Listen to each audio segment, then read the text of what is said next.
여러분 따라할까요? 하나님은 나를 사랑하십니다. 하나님은 나의 기도를 듣고 계십니다. 하나님 나와 함께 하십니다. 여러분 지난 주한 동안 어떤 삶을 사셨든지 간에 이 자리에 있는 것이 은혜입니다. 하나님께서 여러분의 은혜를 주시고 또 주님이 나의 기도를 듣고 있고 나와 함께 있다는 이 믿음을 가지고 주님을 바라보며 온전히 예배드리시는 여러분과 제가 되기를 바랍니다. 여러분 오늘은 우리 교회 창립 59주년 설립주일로 지키는 날입니다. 우리 중에는 처음부터 우리 교회가 설립될 때부터 이 교회에 계시면서 이 자리에 계시면서 교회 전 역사를 아시는 분도 계시고 중간에 우리 교회에 오셨지만 열심히 함께 동참하며 교회를 세워가시는 분도 계십니다. 사실 많은 분들이 우리 교회를 통하여 구원받았고 또 주의 종을도 많이 배출되었습니다. 우리 고신교단의 유명한 목사님들 가운데에 우리 교회에서 부교육자 생활하시면서 훈련받은 분도 많은 것이죠. 그리고 선교사님도 많이 나갔습니다. 평신도 선교사뿐만 아니라 전문 선교사님들 해서 전 세계에 파송되어 지금 사역을 하고 있는 중입니다. 이렇게 교회가 세워진 지 오랜 시간이 지났다는 것은 믿음으로 여기까지 왔다는 자긍심, 또 기쁨을 주지만 또한 앞으로도 이 믿음을 지켜나가야 한다는 거룩한 책임감, 거룩한 소명을 불러일으키기도 합니다. 앞으로 이 신앙생활이 갈수록 힘든 시대이지만 우리 교회를 통하여 더 많은 영혼들이 구원받기를 바라며 우리가 또한 우리 교회 안에서 믿음으로 살아가면서 하나님을 기쁘시게 해드리는 성도, 하나님께 칭찬받는 교회가 되기를 다시 한번 더 주의 이름으로 축원합니다.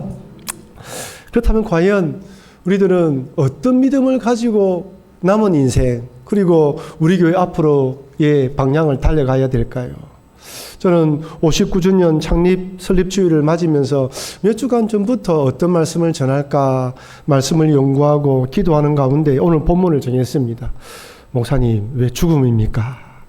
제가 생각해 보니까요, 죽음을 생각하지 않으면 현재를 바로 볼 수가 없어요. 우리가 현재만 사는 인생이고 죽음 위에 심판이 없다면 사실 믿음 생활하는 게 의미가 없습니다. 그냥 이 땅 재미있게 즐겁게 흥청망청 남들이 살아간 건 살아가면 됩니다. 근데 우리는 죽음이 있고 죽음 위에 다른 삶이 있다고 믿는 사람들입니다. 이 믿음에 대한 흔들림이 없고 이 믿음에 대해서 확실히 알고 있으면 현재를 내가 어떻게 살아갈 수 있는지 알 수가 있는 것이죠. 이런 관점에서 오늘 말씀을 또 살펴보도록 하겠습니다. 히브리서 9장 27절 말씀 한 번 더 같이 한번 읽어보겠습니다. 한 번 죽는 것은 사람에게 정해진 것이요 그 후에는 심판이 있으리니. 한번 따라할까요? 한 번 죽는 것은 정해진 것입니다. 여러분 언제인지 모르죠. 어디서 어떤 죽음을 맞이해야 할지 아무도 모릅니다. 하지만 태어나면 반드시 죽습니다. 저는 목사이기 때문에 결혼식, 병원, 장례식장에 많이 가지 않습니까? 정말 장례식장에 많이 갑니다. 근데 영락공원에 보면 그 장례식장의 화로에 그리고 영정사진을 보면요 다 달라요. 젊은 사람도 있고 젊은 여인들, 청년들, 나이 어린 사람들, 어른들 다 달라요. 한결같이 웃는 모습이죠. 그렇게 돌아가실 것이라고 생각한 사람은 아무도 없습니다. 한 번 태어난 사람은 반드시 죽습니다. 하지만 지금 우리가 오늘날 살아가는 우리는 이전에 우리 선배들이, 이 조상들이 경험하지 못한 장수의 시대를 살아가고 있습니다. 옛날 우리 할아버지 때만 하더라도 60세만 넘으면 야 오래 살았다. 이제 죽을 준비를 해야 된다. 이렇게 농담 삼아 이야기를 하시는데 지금은 환갑잔치를 한 사람이 없습니다. 이제 100세 시대를 앞두고 있습니다. 첨단의학과 의료기술은 앞으로 어떻게 노화를 더디게 할 것인가, 나아가서 어떻게 젊은 세포를 만들어낼 것인가 연구하고 있습니다. 하지만 아무리 의학기술이 발달되어지고 과학기술의 진보가 이른다더라도 죽어가는 사람을 살릴 수가 없어요. 심장이 멎으면 더 이상 할 수가 없습니다. 죽은 사람을 살릴 수가 없어요. 죽으면 끝입니다. 절대 죽음을 막을 수 없는 것이죠. 지금 현재 연세 많으신 어르신들의 고민이 무엇일까요? 좀 더 오래 사는 거 아닙니다. 이야기를 들어보면 남아있는 생애 동안 건강하게 살다 갔으면 좋겠다. 자식들에게 피해를 입히지 않고 갔으면 좋겠다라고 이야기를 하셔요. 그래서 오죽이면 이런 말이 있죠. 88, 234. 99세까지 팔팔하게 살다가 2, 3일 정도 앓다가 죽었으면 좋겠다 라고 말씀하시는 것이죠. 여러분, 아무리 세상이 좁아져도 한번 태어난 인생은 반드시 죽습니다. 김세별이라는 유품관리사, 유품정리사, 쉽게 말하면 돌아가신 분의 유품을 정리해주는 일을 하시는 분이 계셔요. 이분이 떠난 후에 남겨진 것들이란 책을 펴냈습니다. 그 책에 보면 1000명 중에 1명 정도가 온 가족에게 유언을 전하고 가족들이 둘러싸인 가운데 돌아가신다고 합니다. 그러니까 마지막 돌아가실 때 가족들 다 보고 돌아가시는 것도 복 중에 복이라는 거예요. 많은 분들이 그렇게 하지 못한다는 것입니다. 왜 그렇습니까? 어떻게 죽을지, 어디서 죽을지 모르기 때문이에요. 저는 사실 이 말씀을 준비하면서 얼마 전에 이 땅을 떠나신 지레순 집사님이 생각났습니다. 이미 온몸에 암이 다 퍼졌다는 걸 아시고 이제 죽음이 얼마 남지 않았다는 걸 다 아셨습니다. 돌아가시기 3일 전에 제가 병원에 딸의 전화를 받고 신방을 갔었습니다. 이제 막 진통제를 맞아서 이제 조금 고통이 경강될 시점이었죠. 평소처럼 우습게 소리를 하면서 저를 맞이해 주었습니다. 저는 그분이 며칠 후에 이 땅을 떠날 사람으로 전혀 보이지 않았어요. 정신이 온전했습니다. 집사님, 예수님 믿으시죠? 지금 죽으면 천국에 갈 확신해 주시죠? 아멘으로 응답합니다. 제가 그걸 묻는데 너무나 눈물이 많이 나는 거예요. 왜냐하면 그 아들 보람이 보동이가 제가 중동부터 잘 키웠던 애들이지 않습니까? 그리고 그 집사님하고 얼마나 같이 기도를 많이 했습니까? 모의 전도팀하고. 너무너무 눈물이 많이 나는 거예요. 우리 위로하시더라고요. 목사님 울지 마세요. 천국에서 만납시다. 그리고 삶을 위해 돌아가셨어요. 그렇게 정신이 온전하실 때 보고 가만히 보니까요, 제가 수많은 장례식을 치렀는데 이렇게 가까이 돌아가시기 전 얼마 전에 이렇게 맹정신으로 이야기를 하면서 나눠본 건 처음인 것 같아요. 떠나간 후에 남겨진 책 중에는 고독사하신 분들의 이야기가 많이 나오는데 이렇게 한 분의 유품을 정리하던 중 고인이 적은 죽기 전에 꼭 해야 될 10가지 리스트 메모를 발견했다고 합니다. 그 죽기 전에 꼭 해야 될 10가지 리스트 목록에 무엇이 있는 줄 아십니까? 첫 번째, 맛집 가기. 두 번째, 친구에게 연락하기. 그리고 그 중에 하나가 딸 눈에 담아두기. 어떤 사연인지 모르지만 딸이 독일에서 유학하고 있었는데 그 딸한테 자기가 암에 걸렸다는 것, 죽어간다는 걸 알리지 않고 돌아가셨어요.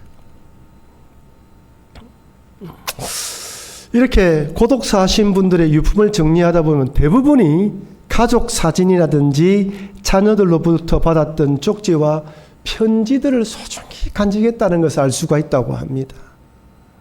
어떤 사연으로 이렇게 가족들과 떨어져서 쓸쓸한 죽음을 맞이했는지 모르겠지만 가족들에 대한 그리움으로 살아왔던 것이죠. 그래서 이분은 꼭 일을 마치고 난 뒤에 집에 돌아갈 때, 이 유품정리사는 집에 돌아갈 때 아버지한테 전화를 한다고 합니다. 여러분, 사실 부자지간에 할 말이 많이 없거든요. 아버지 식사하셨습니까? 오늘 뭐 하고 계십니까? 너는 뭐 했노? 밥 묻나? 그리고 보통 이렇게 끝나는 게 다지요. 그런데 꼭 아버지한테 마지막 안부 전화를 하고 간다고 합니다. 오늘 예배 마치고 난 뒤에 멀리 계신 부모님들, 가족들이 전화 한 통 하십시오. 그런데 성경은 여러분, 모든 사람들이 죽음으로 이 땅에 생을 마치고 그 이후에는 심판이 기다리고 있다고 분명히 말씀하십니다. 그 후에 심판이 있느니라. 저는 이 말씀 읽을 때 그 후에 심판이 있느니라, 이 말씀이 엄중한 경고의 메시지로 들렸습니다. 마치 법정에서 판결하는 판사의 엄중한 목소리처럼 죽음 이후에는 심판이 반드시 있다. 그것을 잊지 말라.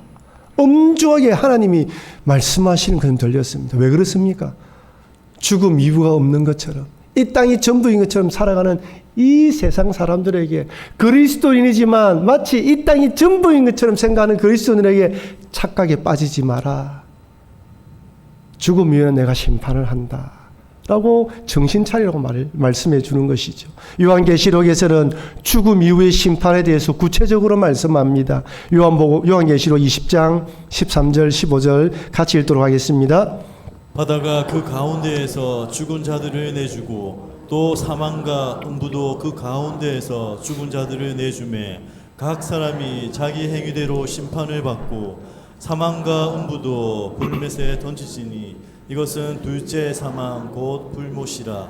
누구든지 성경책에 기록되지 못하는 자는 불못에 던져지더라. 불못에 던져지더라. 무서운 말씀입니다. 여러분, 죽은 자들이 다 살아납니다. 우리 예수 믿는 자들만 살아나는 것이 아니라 다시 살아나서 하나님 앞에 심판을 받는 거예요. 생명책에 기록되지 않는 자, 예수를 구주로 믿지 않는 자, 그들은 어디로 간다고요? 영원한 불못에 던져진다고 분명히 말합니다. 여러분, 이 말씀을 들을 때마다 우리는 한번 내 자신의 신앙을 돌아봐야 됩니다. 죽음 이후에 눈을 떴을 때 나는 천국의 문과 지옥의 문 앞에서 어디에 서 있을까? 예수를 구주로 믿는 자들은 이 땅에 살아가며 천국 백성의 삶을 살아갑니다. 하나님과 교제하며 천국 삶을 살고 죽어서는 천국 문을 열으러 가고 완전한 천국 문에 들어갑니다. 우리는 천국의 삶을 살고 있습니다. 그러나 또다시 우리는 내 신앙을 돌아봐야 되는 것이죠. 여러분, 혹시 이 땅에 천국의 문이 있을까요? 제가 조사를 해보니까요, 이탈리아 피란체 산 조바니 세례당에는 일명 천국의 문이라고 불리는 문이 있다고 합니다. 이 성당에 보면, 제가 보는 쪽에 우측 쪽에 보면 문이 하나 보이죠? 청동색으로. 이게 바로 일명 천국의 문이라고 불린답니다.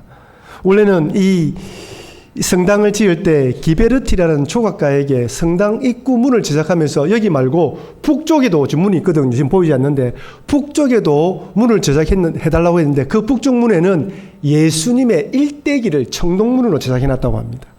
그리고 너무 좋아서 다시 한 번 더 동쪽 문에 구약의 10가지 사건들을 주제로 가지고 청동문을 만드는데 이 문이 바로 일명 천국의 문입니다.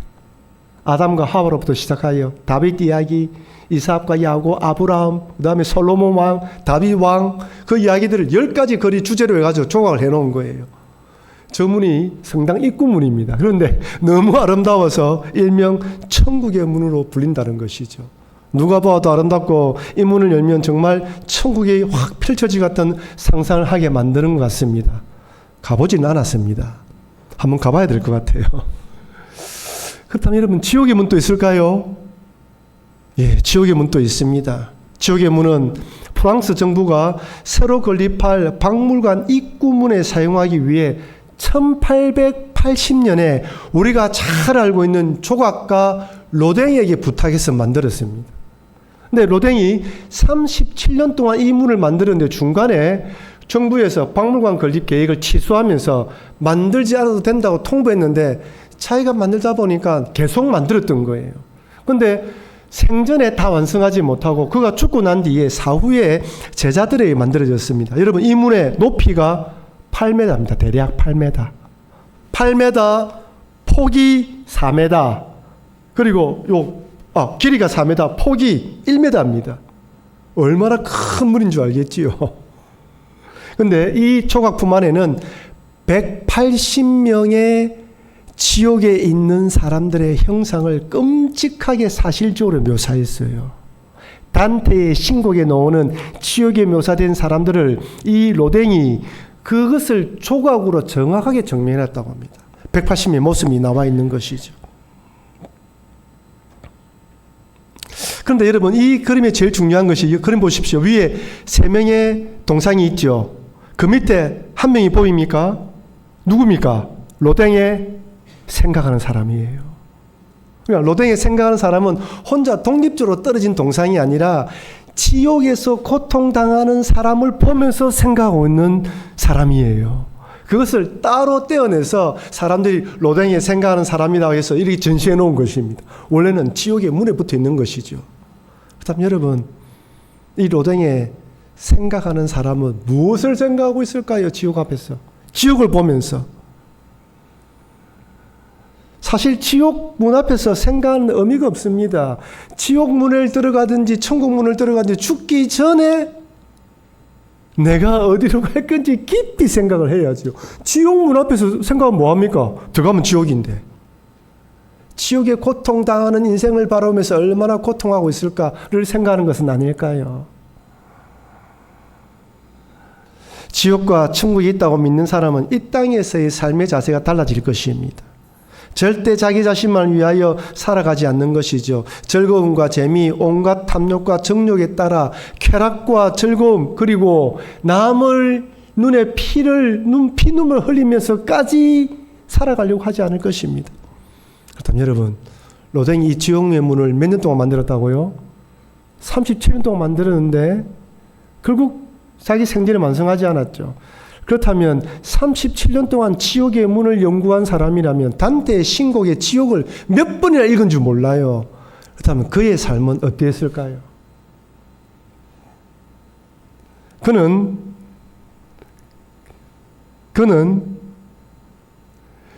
사실혼 관계에 여인이 있었지만 그러나 제자들과 다른 모델들과의 사생활이 복잡했다고 합니다. 좀 재미있는 것은 이 지옥의 문에 불륜으로 지옥에 갔다고 생각하는 사람의 조각상을 자기가 만들어 놨어요. 단테의 신곡에 보면 프란체스카와 파올로에 대한 이야기가 나옵니다. 이 프란체스카는 쩔름바리인 조바니와 정략 결혼을 했는데 시동생인 파올로가 눈이 맞아가지고 바람이 난 거예요. 그래서 결국 들통이 나서 죽어서 지옥에 갔을 것이다 생각하고 단테의 신곡에 지옥편에 이 사람이 저 지옥에 가 있다고 적어 놨습니다. 그것을 로댕이 초각상으로 이 지옥의 문에 참 밑바닥에 프란체스카와 파올로가 키스하는 장면을 만들어 놨어요. 그건 무슨 말입니까? 자기도 이렇게 정욕에 따라 살아가면 지옥에 간다는 걸 아는 거잖아요. 근데 그는 37년 단 지옥의 문을 만들면서 그의 사생활은 복잡했습니다. 지옥의 문을 만드는 것과 그의 생활의 전혀 다름이 없어요. 그렇다면 여러분, 우리는 어떻습니까? 여러분들은 교회 다닌 지 몇 년 됐습니까? 신앙생활 한 지 얼마큼 됐습니까? 매주일 말씀을 듣고 묵상하고 또 집에서 성경을 읽고 성경 말씀을 들으시고 여러분이 좋아하시는 목사님 설교 말씀을 들으면서 여러분은 어떤 삶의 변화가 있습니까? 과연 이 땅에서 천국의 삶을 살고 있습니까? 아니면 이 땅에서도 천국 삶이 아닌 그냥 일반 세상 사람과 다른 바가 없습니까? 로댕처럼 지옥의 문을 37년이나 만들고 있음에도 불구하고 그의 삶에 변화가 없다면 우리는 삶은 어떤 삶일까요? 그렇다면 이렇게 죽음 이후 심판이 기다리고 있다는 것을 믿는 우리들은 어떤 삶을 살아갈까요? 카르페 디엠 뭐랍니까? 라틴어 말처럼 그저 오늘을 즐기며 살아야 한다고 이야기합니다. 그런데 이 카르페 디엠에 빠진 말이 있습니다. 하나님 앞에서요. 우리 그리스도인들은 오늘을 즐기며 살아야 됩니다. 오늘을 신나게 살아야 됩니다. 하나님 앞에서 우리가 죽으면 심판을 받는다는 그 믿음을 가지고 오늘 하나님 앞에서 열심히 최선을 다하여 살아가야 되는 것입니다. 오늘 많은 사람들이 마치 죽음이 없는 것처럼 이 세상이 전부라고 생각하는 것처럼 살아가면 안 됩니다. 심판 있는 것을 믿고 주님 앞에 최선을 다해 살아가야 되는 것이죠. 그렇다면 우리 그리스도인들은 어떻게 더 이렇게 살아가야 할까요? 교회 창립 59주년을 맞은 우리 교회는 주님 오실 때까지 어떤 교회로 세워져야 됩니까? 저는 제가 부산 북교회 부임하면서부터 끊임없이 여러분들에게 세 가지 단어를 우리 비전을 선포하고 있습니다. 한번 따라할까요? 하나님을 찬미하는 인생, 하나님을 예배하는 교회가 됩시다. 예배입니다, 예배. 제가 말씀드리는 예배는 이렇게 모여서 공적인 예배뿐만 아니라 여러분의 삶이 예배가 되어야 된다는 것입니다. 여러분의 삶이 어떤 상황과 환경 가운데 처해 있다 할지라도 하나님을 예배할 수 없는 상황에 있다 할지라도 하나님을 예배하는 사람이 되어야 한다는 것입니다. 삶의 태도를 말하는 것이죠. 이사야 43장 21절 우리 같이 한번 읽어보겠습니다. 이 백성은 내가 나를 위하여 지었나니 나를 찬송하게 하려 함이니. 찬송하게 하려 하십니다. 하나님이 여러분을 지으신 목적은 여러분을 통하여 찬송하는 것입니다. 그냥 입술로 하나님을 찬양하는 것이 아니라 여러분의 삶이 악기가 되어서 찬양하는 것이죠. 오순절 성령 충만, 성령의 다락방에 임하고 난 뒤에 베드로가 설교합니다. 3,000명, 5,000명 수많은 사람들이 교회에 몰려오기 시작했습니다. 그들은 모여서 예배드리고 흩어져도 찬미했습니다. 각 가정에 모여 찬미한 것이죠. 우리가 목장 모임 소그룹 하는 이유가 무엇입니까? 하나님을 찬미하기 위함입니다. 모여서 대그룹으로 찬미하지만 흩어져 소그룹으로 말씀을 나누고 말씀 안에서 기도하고 서로 찬양하는 모임입니다. 거기에서는 세상에 이런저런 정치 이야기, 일어난 이야기보다는 오늘 들은 말씀을 가지고 어떻게 살아갈 것인가에 대한 각자 은혜를 나누고 하나님을 찬미하는 것입니다. 하나님은 여러분의 예배를 받기 원하십니다. 하나님은 우리 예배를 받기 원하십니다. 하나님은 우리 부산북교회 예배를 받기 원하십니다. 어떠한 환경, 어떠한 상황 가운데서라도 예배 받기 원하시는 것이죠. 여러분들은 기쁘고 즐거운 일, 좋은 일, 복된 일, 감사한 일이 있을 때 뭘 하십니까? 온 가족들이 모여서 식사하십니까? 잘하십니다. 하나님께 감사한 금을 드립니까? 잘하십니다. 기쁘고 즐거운 일이 있을 때, 자녀에게 축복한 일이 있을 때, 배우자에게 좋은 일이 있을 때, 집안에 감사한 일이 있을 때 우리 하나님께 영광을 돌려야 됩니다. 근데 여러분, 자칫 잘못하면 나도 모르게 하나님께 영광을 돌리면서도 나를 높일 수가 있어요. 하나님 예배하는 인생은 잘되고 성공했을 때 교만하지 않고 주님을 높여드리는 삶을 말합니다. 여러분 사울왕 한번 보십시오. 하나님이 사울왕에게 아말렉을 진멸하라고 이야기합니다. 다 진멸하라. 내가 너와 함께 한다고 이야기를 합니다. 그리고 전쟁에 승리했습니다. 근데 사울왕이 뭘 합니까? 열왕기상 15장 12절 제가 읽어드리겠습니다. 사무엘이 사울을 만나려고 아침에 일찍 일어났더니 어떤 사람이 사무엘에게 말하여 이르되 사울이 갈멜에 이르러 자기를 위하여 기념비를 세우고 발길을 돌려 길갈로 내려갔다 하는지라. 뭘 했다고요? 기념비를 세워요. 여러분 우리 마음속에서는 내 이름을 드러내고 싶은 기념비를 세우고 싶어 합니다. 우리는 하나님께 영광을 돌리기 원하지만 또 우리 마음속에서는 내 이름을 내고 싶어하는 마음이 있어요. 여러분 같이 세울 수는 없습니다. 오직 하나님께 영광을 돌려야 됩니다. 그래서 우리 마음속에 뭔가 잘 될 때, 뭔가 잘 나갈 때, 사람들이 인정해 줄 때, 그때 네 자신을 돌아보면서 엎드려 하나님, 주님만 바라봅니다. 이 모든 것이 하나님의 뜻입니다. 하나님의 은혜입니다. 하나님 영광 받아주십시오라고 돌려야 됩니다. 모든 것이 은혜입니다. 그렇다면 여러분 불행이 찾아오고 역경과 고난이 찾아오고 내가 원하지 않는 불행의 불천극이 찾아올 때는 어떻게 해야 될까요? 눈물 뿌려 죽음의 골짜기, 눈물의 골짜기를 지나가야 되는데 하나님은 함께 계시지 않는 것처럼 보이고 주위에 도와주지 않는 사람들만 보이고 너 혼자만 있는 것 같은 외로움, 절대적 외로움이 찾아올 때는 어떻게 됩니까? 여러분 죄송하지만 그때도 엎드려 예배드려야 됩니다. 내 눈에 보이지 않아도 우리 하나님은 나와 함께 하시고 역경 가운데서도 나와 함께 하신다는 믿음으로 엎드려 예배를 드려야 됩니다. 욥을 한번 보십시오. 욥은 지금 하나님과 사탄 사이에 어떤 이야기가 오고 하는지 아무도 몰랐어요. 저는 몰랐습니다. 왜 지 인생에 이런 일이 난지 몰랐습니다. 갑자기 재산을 다 잃어버리고 자녀들이 한꺼번에 다 죽어버렸어요. 그것도 며칠 차이가 아닙니다. 종이 이야기하고 사이에 이런 일이 반복해서 일어났습니다. 아마 대부분의 성도들이라면 다 하나님 떠날 거예요. 욥의 아내가 네가 믿는 하나님, 그렇게 하나님 잘 믿었음에도 고난을 주는 하나님이라면 떠나라고 이야기하지 않습니까? 근데 욥이 이렇게 기도를 합니다. 욥기 1장 20절 21절 우리 같이 한번 읽어보겠습니다. 욥이 일어나 겉옷을 찢고 머리털을 밀고 땅에 엎드려 예배하며 이르되 내가 모태에서 알몸으로 나와서온즉 또한 야곱이 그리로 돌아가온즉 주신 이도 여호와시오 거두신 이도 여호와시오니 여호와의 이름이 찬송을 받으실지이다 하고 땅에 엎드려 예배하며 거두신 이도 여호와시오니 여호와 이름이 찬송을 받을지어다. 여러분 이때 욥이 기뻐하며 찬양을 했을까요? 그렇지 않습니다. 눈물 흘리며 괴로운 마음으로 통회하면서 주님 바라보는 마음으로 답답하고 억울한 마음으로 한편으로는 마음속에 무거운 마음으로 그러나 엎드려 예배드리는 것입니다. 여러분 즐거울 때도 예배드려야 되지만 힘들고 어려울 때도 눈물 뿌려 예배드려야 됩니다. 왜 이런 일이 주어진지 알지 못하지만 그럼에도 모든 주권과 다스림은 하나님이 있다는 마음으로 엎드리는 것이 예배입니다. 하나님 우리 성도들이 그런 예배자가 되기 원합니다. 그렇다면 죄를 지었을 때는 어쩔까요? 차마 부끄러워서 고개를 들지 못할 때가 많지 않습니까? 이거 하면 안 되는데 하면서도 할 때가 많습니다. 어느 청년이 직장에 취직하고 난 뒤에 첫 회식 자리를 가지게 됐다고 합니다. 그래서 뭐 자기는 술도 안 먹고 열심히 신앙생활 청년인데 하도 술을 한 잔 하라 해가지고 한 잔만 하자 했는데 그 한 잔이 두 잔 되고 석 잔 되고 막 만취가 된 거예요. 그러고 난 뒤에 아침에 깨고 나니까 너무너무 부끄러운 거예요. 그 다음에 교회를 안 가기 시작했습니다. 청년의 담당 목사님이 잘 오는 청년이 교회를 안 오니까 전화도 안 받. 요새는 청년들이 전화하면 안 받습니다. 잠수 탄다 하거든요. 직장에 찾아갔나 봐요. 쭉 보니까 모기를 푹 쑤고 있더랍니다. 목사님 온 줄 알고. 그래서 만나가지고 이야기를 해보니까 그런 이야기를 하더랍니다. 그래서 이 목사님이 야 이놈아 그러면 그럴수록 더 부끄러우면 부끄러운 대로 엎드려야지. 더 죄를 지었고 하면 그렇게 회개하며 정직하게 주님 내가 이것밖에 안 됩니다라고 엎드려 예배를 드려야지. 맞는 말이지 않습니까? 여러분 다윗을 보십시오.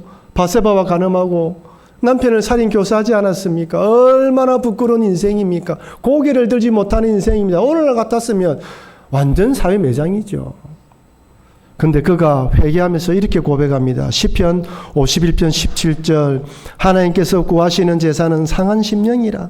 하나님이여 상하고 통회하는 마음을 주께서 멸시하지 아니하시리이다. 상하고 통회하는 마음. 주님 나는 이것밖에 되지 않습니다. 주의 은혜가 아니면 살아갈 수 없는 자입니다. 나는 부족한 자입니다. 나는 이것밖에 되지 않는 자입니다. 정말 아무것도 아닙니다. 엎드려 기도하는 다윗을 하나님 받아주셨습니다. 그런 여러분 어떠한 상황과 환경 가운데서도 하나님을 예배하는 여러분과 제가 되길 주의 이름으로 축원합니다. 두 번째 한번 따라할까요? 칭송받는 인생, 칭찬받는 교회가 됩시다.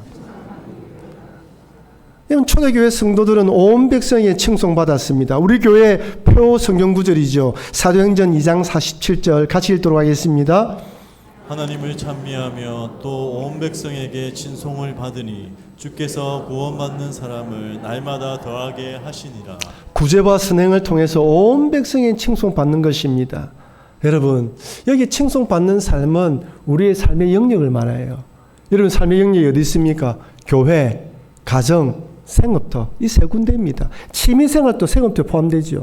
우리는 이 세 군데에서 칭송을 받아야 됩니다. 여러분 숙제입니다. 여러분 각자의 숙제예요. 이 사람에게 이렇게 적용되는 부분이지만 이 사람은 또 이렇게 적용되는 부분이 있을 것입니다.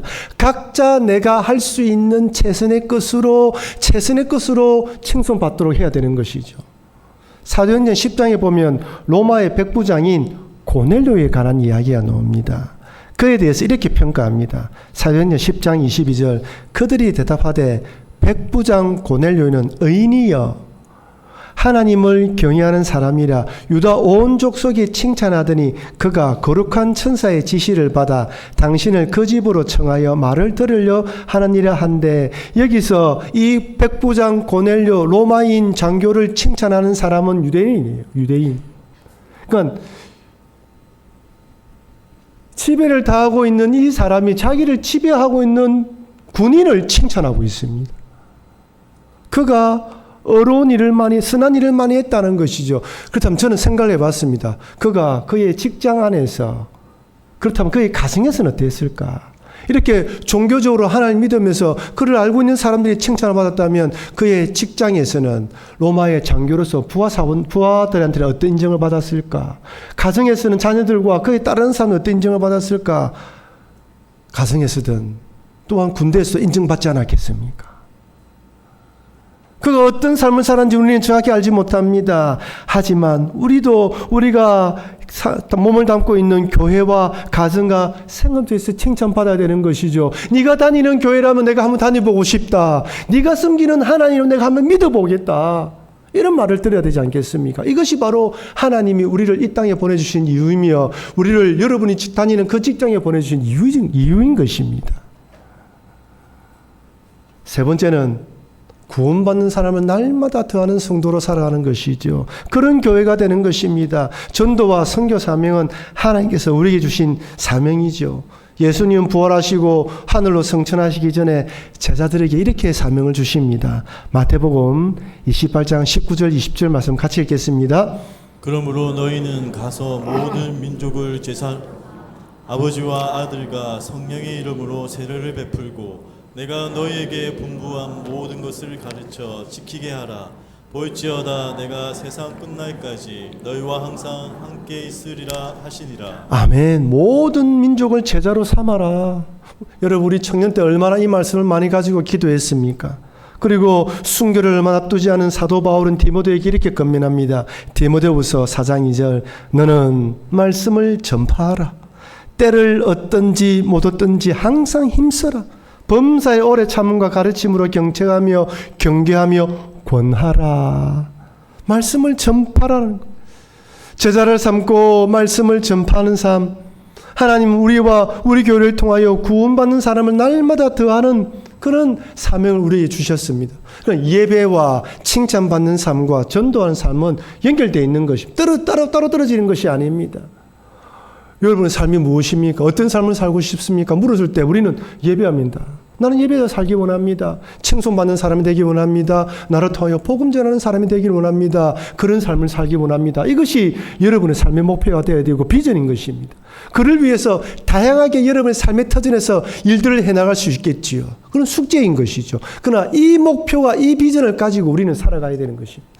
사랑하는 성도 여러분, 오늘은 우리가 우리 교회가 창립 59주년 기념주일로 지키는 날입니다. 지금까지 인도하신 하나님께 감사하며 하나님 앞에 섰을 때 칭찬받는 성도, 칭찬받는 교회가 되어야 할 것입니다. 그러기 위해서는 눈에 보이는 것이 전부가 아니다.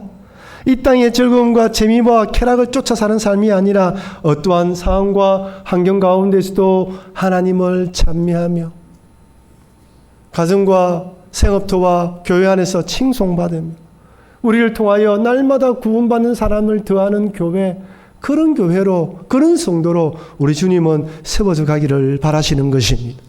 그런데 창립 59주년을 맞아 우리 교회가 그런 교회를 되기를 바라며 우리가 그런 성도가 되기를 바라며 하나님 앞에 섰을 때 잘했다 칭찬받는 여러분과 제가 되길 주의 이름으로 축원합니다.